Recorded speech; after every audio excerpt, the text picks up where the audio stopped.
Hey, hello, and how are you today? In this video, I'm going to talk about the movie VHS 85.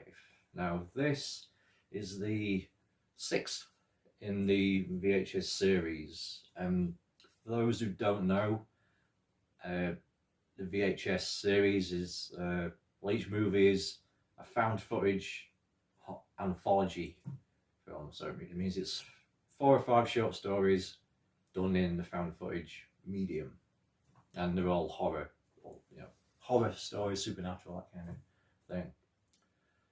I'm guessing anyone who's watching this, if anyone is watching this, is familiar with what they are, but just in case. So yeah, VHS 85. Um, for me, as people who watch this channel know, probably, I love horror portmanteaus, anthology things, and I love found footage, even the crap found footage. Some shit found footage movies can't. I can still glean some entertainment value from them, particularly ones of a supernatural slash horror ilk, which has been the case with every VHS movie. But the only ones I really rate as a whole are the first two, perhaps even just the second one, VHS 2. As in, with every VHS movie, there is usually one or two stories that I really dig, really enjoy. That was the case with VHS 85 as well. So I'll just go through each story, just a brief, overview. So, well, first let's talk about the framework, the wraparound. So the wraparound in this is, it's like a made-for-TV documentary that someone's taped over in little bits with each of the story segments, but it keeps flashing back to it between each segment. And this documentary is, they find these group of scientists find some kind of life form tops some fucking butte, some like kind of like Ayers Rock looking thing, and it's some kind of shape shifting chameleonic type of thing, and so they're just put it in this like enclosed environment and they're showing it TV, see what happens. So yeah, and this is a documentary that's being made about it. Yeah, for me the wraparounds are unnecessary, but yeah, we'll get into that. So yeah, the first segment, it concerns a group of teens, late teens. They're on like spring break or some similar bullshit, I think. And they go out to a lake, and they're all partying, having a good time, having some banter. And two of them remain ashore in a tent to have a bit of a shag. The rest go out on a boat on this lake, where apparently you're not supposed to go in the water, but I think pretty much everyone does.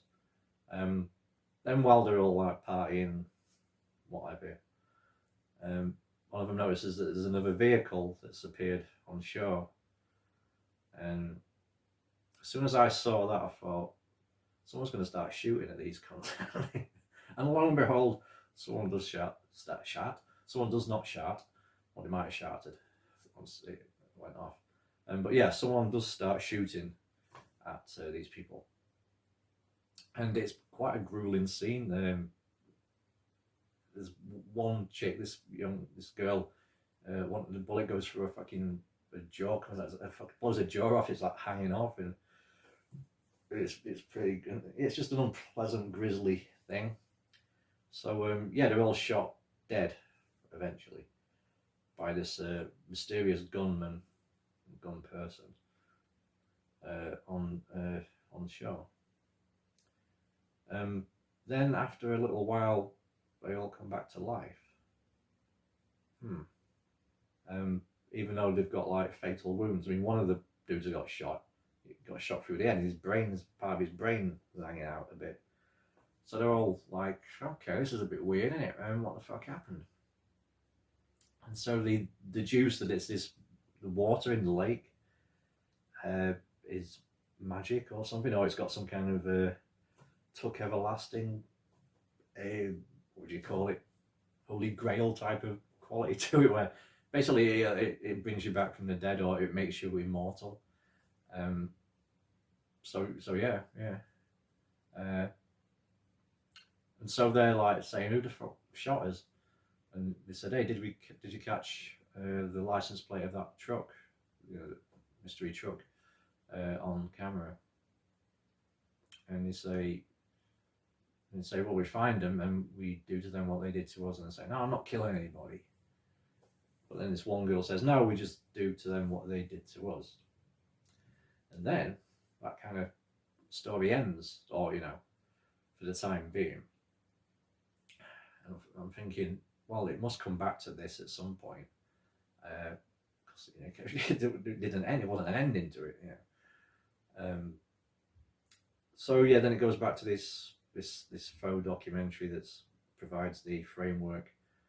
I can't remember much of what happens in that. It's just them talking about this. Or they name it. Is it Roy?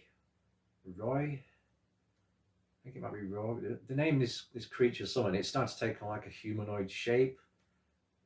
From watching the TV, it's starting to like mimic what it's seeing to an extent. It's watching like all kinds of shit. I don't know why scientists would do that.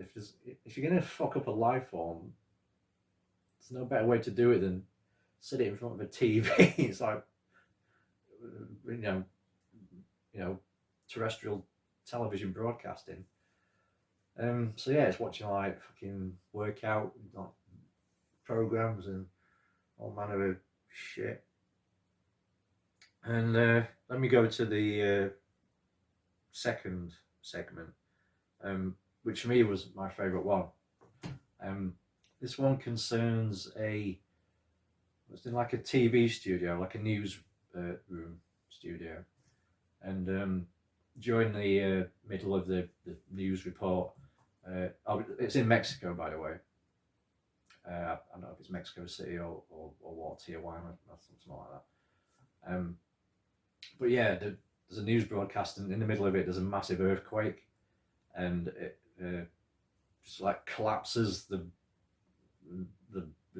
building near enough, and everyone apart from the like director, I think he is killed, but the camera's still rolling, and then we see a rescue team come and get this dude, like rescue him, and then the building starts to diminish more, it like starts to crumble more, and so they're like racing to get out of here, and one of the rescue team gets impaled by some masonry like poles, and one of the other crew has to, well, he asks them to like end his suffering and kill him. I don't know if and it's a woman, a female member of the crew that he's asking. I don't know if they were, because she's really upset about having to do it, and I'm guessing they were lovers maybe, because he asks her to do it, and I'm thinking, why don't someone else do it? Look at me, how upset she is, because it's all in Spanish, and for some reason the copy I was watching didn't have subtitles. At first I thought that was a deliberate thing, but then I thought, it can't be, but it was still watchable. He still knew what was going on. He could he didn't really need dialogue. I mean, it would have been nice to have the dialogue just to have it, But no, he could follow what was going on, because it's the narrative is driven by the what you see as opposed to what's said, for this one at least.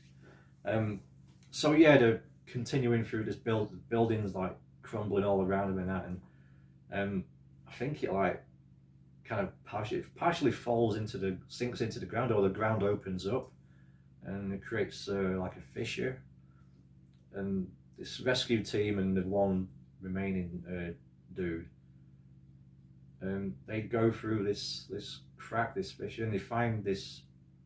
It's almost like a chamber, and it's got like these kind of funky paintings of this like ghoulish looking creature dude on the wall, and then they find kind of what looks like a statue at first, but on it they find like this symbol. One of the rescue team gets hypnotized by it, and then he starts killing the other members of the crew, and then this demon thing, like, it looks like some kind of ancient Aztec, god of death, as this actual segment is called. Looks similar to, well, it looks like some kind of ancient Aztec thing. That's a technical term, right? Aztec thing. So yeah, and then the female member of the team, she gets possessed as well. And then she unrobes, and she takes her jumpsuit off, and she's completely naked underneath it. Which, it's never a bad thing, especially in a horror film when you get a bit of a. But no, she's like pretty hot, and all this demonic stuff's going on. Things turn blue and stuff, and then she's there, and she kills the director dude by. I don't know, she hacks at him with someone, tears his heart out. Then I need to watch this again with the dialogue, just to see what's being said and what is actually going on. Because this demon god thing's saying stuff through the people he's possessed and that. And so it just basically ends with this chick completely starkers, and she's kind of bowing in front of this god of death. It looks like he's got no arms, this god, but it's just like this fucking shoulder piece he's wearing, something like that. Anyway. So yeah, she's just like, whatever, and completely starkers. And then it goes back to news footage from a different news program, or a different member of that news crew who was on location reporting at the time, and they're reporting on the earthquake and how like the building is like collapsed into the ground. And I actually read that the last line spoken by this other reporter is they say the date, and then I wonder what tomorrow will bring. And I don't know if this demon's been like, because they've unearthed this ancient chamber, this cavern. I don't know if that means this demon's been like unleashed to wreak havoc on the world again. I was getting those kinds of vibes, but without the benefit of any dialogue I could understand at least. I'm not sure, but yeah, I just loved that, because it was horrible enough, just like the whole earthquake stuff now, because people were getting killed and like squashed and impaled and stuff, and then for it to like progress to like fucking a supernatural, an ancient evil deity starting to possess and rip people's hearts out. It's like, that's a bad day right there. That's a bad day in Mexico right there.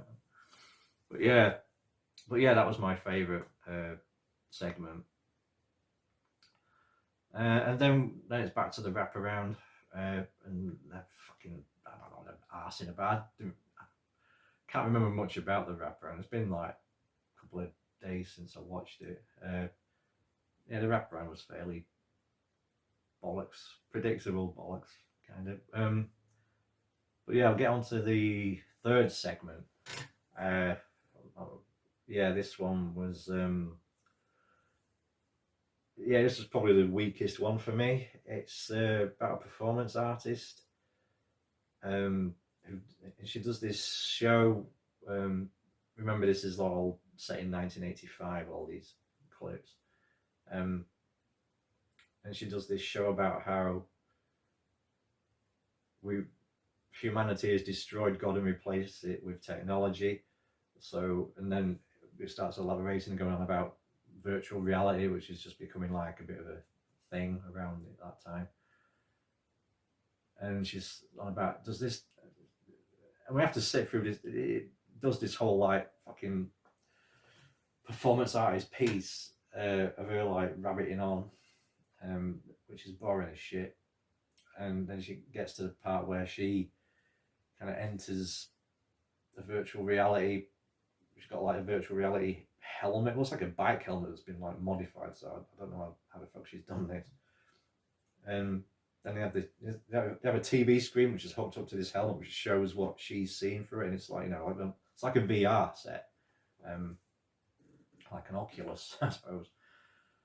And then she's asking about trying to taunt some kind of this god of the cyber world out or some shit like a cyber dimension. You know, it's all part of this show, but she does in fact end up invoking this cyber demon within the virtual reality world, and it starts fucking throwing her about. It takes a leg off, takes a hand off, like maims her, fucks her up. And the audience that are watching this, they're fucking like, even though they think it's part of the show, they're not reacting at all. Even if you did think it wasn't real and was part of the show, you'd be reacting a bit like, oh fucking hell. I mean, one dude gets like splashed with a load of blood. And I mean, because I thought it was meant to be part of the show at first. And I thought, hang on, how would that? How's she doing that? And then she has her leg like ripped off, most of it. I thought, well, how the fuck we should do that on practically on stage, on practical effects. But no, apparently this demon, this whole thing, this demon was real. And Duda was filming it on one camera. At the end, he goes up to her because she's like, she's not moving. She's dead on stage, and takes the helmet off. And it's like, and I thought it was meant to be a robot at first. Like I thought, oh, was she a robot all along? But no, it just was a robot, but it just wasn't very convincing as like being, because it was meant to be her, but with the helmet like kind of fused to her head, and so you can see an exposed brain, and the eyes are moving, but the eyes are like robot eyes. But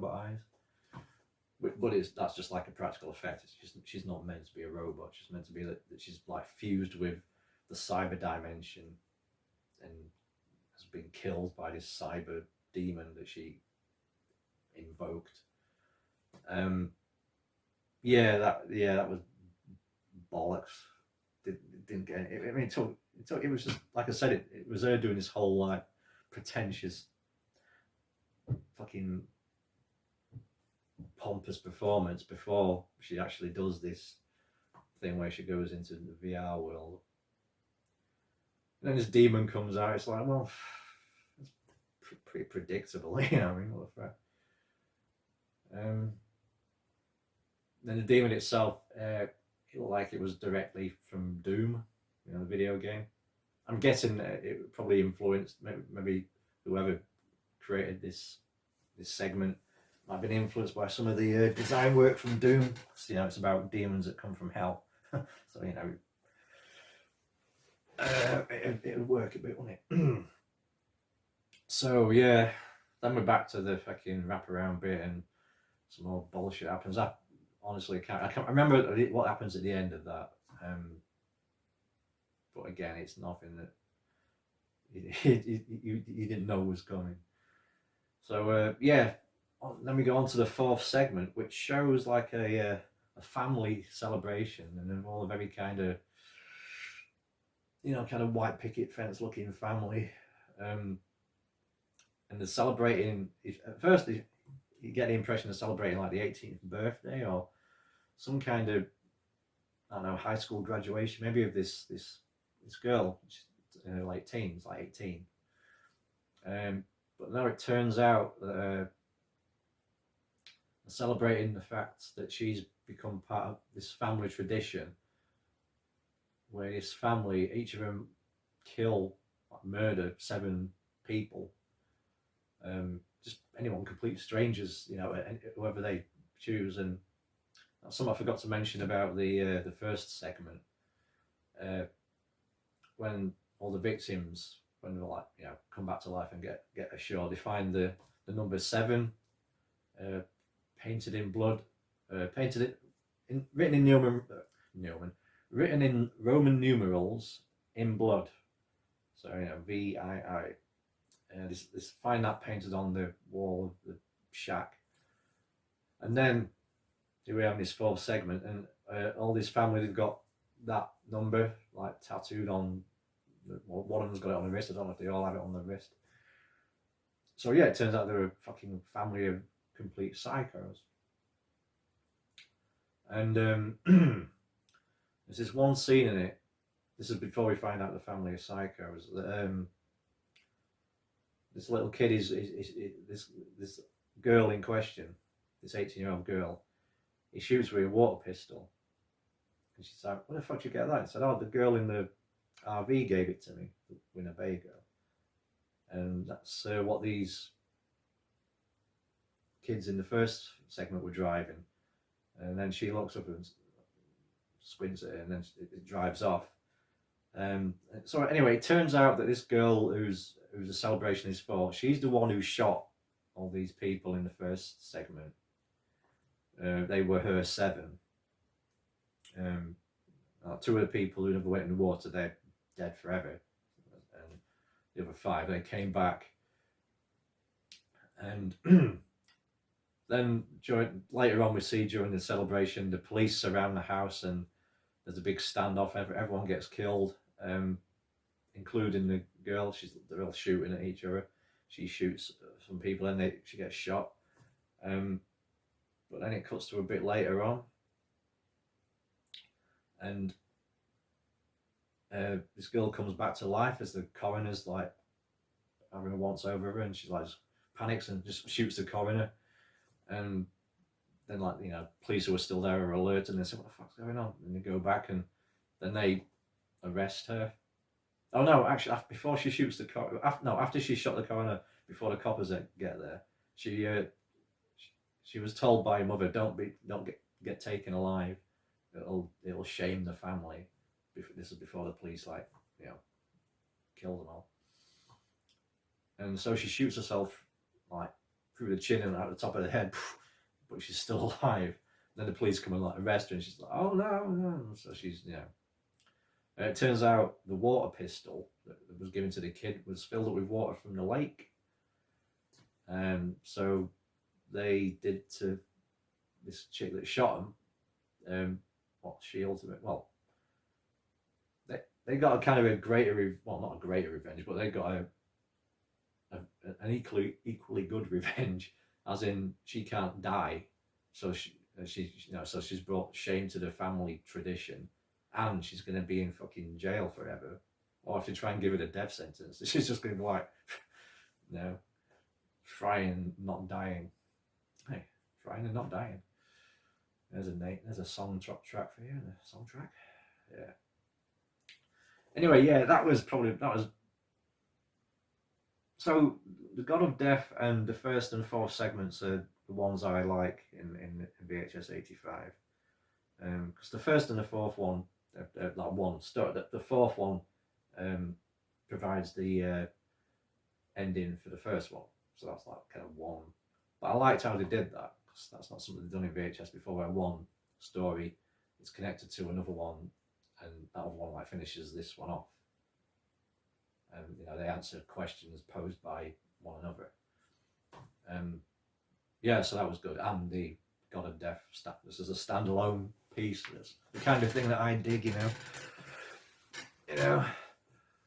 Earthquakes, Aztec demons, bit of titty, bit of female nudity, you know. Yeah. Anyway, on to the fucking 5th and final segment. So yeah, the 5th one concerns. I'll just be quick with it. This kid who's posted these videotapes to this police officer that depicts these murders that happen a couple of days after these tapes had been sent. So this police officer ends up catching up with him, interrogating him. It's just like this goth kid. And he tells him, "Oh,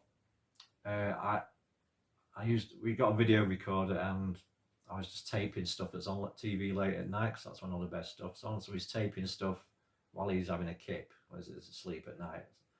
And eventually it ended up recording his dreams. And the dreams he's having are these crimes, these murders that are happening. But yeah, anyway, cut a long story short, turns out these murders being committed by this kid's father, who is also works as a videographer for the police department. So he's like pals with this police officer who's investigating these murders. This police officer like figures it out and he confronts this dude. And the dude fucking shoots him. Then this dude proceeds to go on a rampage, kind of through the police station, like blowing people away, which was quite a good segment. It was quite visceral. There was this one police officer who like shoots him through the chin. The effect of like blood coming out of that, you know, captured in shot. It was good. It was good. It was very kind of Terminator, Maniac Cop 2-ish in terms of like, you know, massacring the police station. And yeah, apparently the kid dreamt this, so that was the latest videotape he had. I can't remember the details of it, but yeah, the kid knows what's going to happen because his father says, "I'm going to kill you now." He says, "No, you don't. I've seen the tape. I've seen what happens." And it turns out this kid ends up shooting his dad through the head when his dad's like on this rampage. Which, you know, wasn't the biggest fucking shock in the world, you know. Yeah. So yeah, that was segment. I think that was the longest one. It did go on for a bit, or it seemed like it. So yeah, then back to the wraparound. So yeah, this shape shifting creature. It's been going. It goes on a rampage. It starts killing the doctors and that. And it's a cut to the chase. This segment ends, or this wraparound, or the sort of movie itself. It ends with showing this creature. It reminded me of that fucking plant from Little Shop of Horrors, like the 80s one. It's like, "Feed me, Seymour." It had like big tentacles in it, and it was using the dead bodies of like the scientists, the doctors, and that, and it was mimicking the hip thrust movements from the aerobics show it was watching earlier when it was like in a humanoid Rory form. Like I said, that was like a giant fucking Venus flytrap with tentacles, and it kind of reminded me of Prometheus, one of the tentacles, you know, that fucking kind of snake head one that was in Prometheus. But yeah, that was that. So yeah, overall VHS 85. I got the same out of it as I have the previous ones, VHS 99, 94, and Viral. As in, there was one or two stories that I liked, and the rest were either mediocre or out and out pants.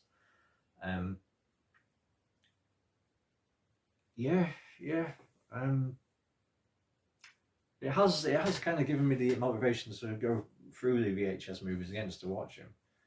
Yeah. But yeah, like I said, the first and the second, well, the first, second, and the fourth one. So I guess 3 segments I liked, but like I said, the first and the fourth one. But yeah, okay, 3 segments I liked in this. So out of 5, well, that's 6 including the wraparound. That's pretty good going. Probably makes it maybe an improvement on the previous 2, perhaps, or Viral as well. I can't remember. It's been a while since I watched Viral and that. But yeah, I've been rambling on a bit. VHS 85. Yeah, it does a couple of new tricks in there. the layout's kind of the same. You got like a supernatural type one or two supernatural ones, and you got like crazy killer stuff ones. But yeah, I mean, if you dig VHS movies, you've probably seen VHS 85 already because it came out last fucking year. Took me a while to get around to it. But yeah, not much of a review. It was just basically me rabbiting on about it a bit. So yeah, I hope you enjoyed the video. If you did, give it a thumbs up, like, hit subscribe, ring the bell, all other bullshit that we ask you to do. And yeah, until next time, stick to Blu-ray. You bastard!